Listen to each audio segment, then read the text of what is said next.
You know, I teach because teaching is a worthwhile and a noble and an excruciating and a rewarding profession, and also because I get so much from the people who I work with that I can't think of doing anything else. I teach, you know, because I'm a lifelong learner myself, and I make a commitment as a teacher, as a professor, to be a student of my students, and I think that any good teacher does.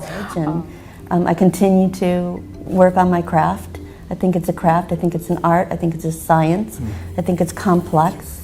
We started 7 small schools within 3 urban schools. We're already good at really taking the most innovative ideas and putting them into practice for the first time in the world. However, they can use sport as an avenue to promote goodwill and peace and have a solid job, a solid career in our community. First language should be valued as valuable as the second language. And that's the mission of social justice in bilingual education. Many of the case studies I like to use actually are real cases, and after we're done analyzing the case, we get to look to see what the decision maker in that situation actually did. So there are opportunities for our students to practice their critical thinking skills, to be confronted with real life situations that are messy and don't have one right answer, which is the real world in our schools out there. So if I have a student who's a visual learner, then I want to teach to that visual learner. If I have a tactile student, I want to teach. So I'm hitting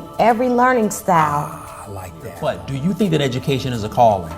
I believe that it's a calling because not everyone can do the job of an educator because it is intense. And in order to do that job, there has to be some passion in there.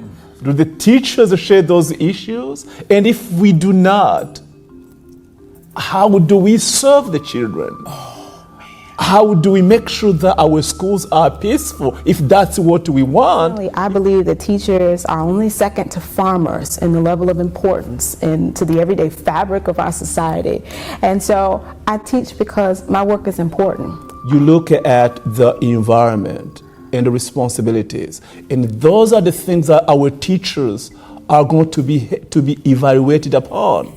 It's very obvious how we impact the lives of people around us. You know, I think what we have is a responsibility to help to educate those around us, right?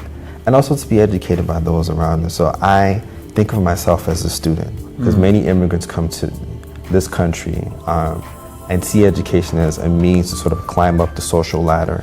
And so I'm privileged to be in a community where there's so many others who are passionate, who are motivated to help to understand what's going on, and if possible, to make change. And my name is Bekon Lawa Shepikon. The school, more and more, is being looked on as the panacea for all social ills. So now our teachers, our administrators, our teachers' aides, they are dealing with societal problems in the school rather than necessarily just focusing on education. Chicago State was started in a railroad car, and it was a teacher's college, and just a railroad car, and this shows that to take us back to our beginnings, so we remember where we came from. And a school is where good educators are and where great students, potential students, come to learn. Yeah, and teach us as well. That's right. Dr. Harrington, thank you so much. Thank you. Appreciate you. Yeah, absolutely.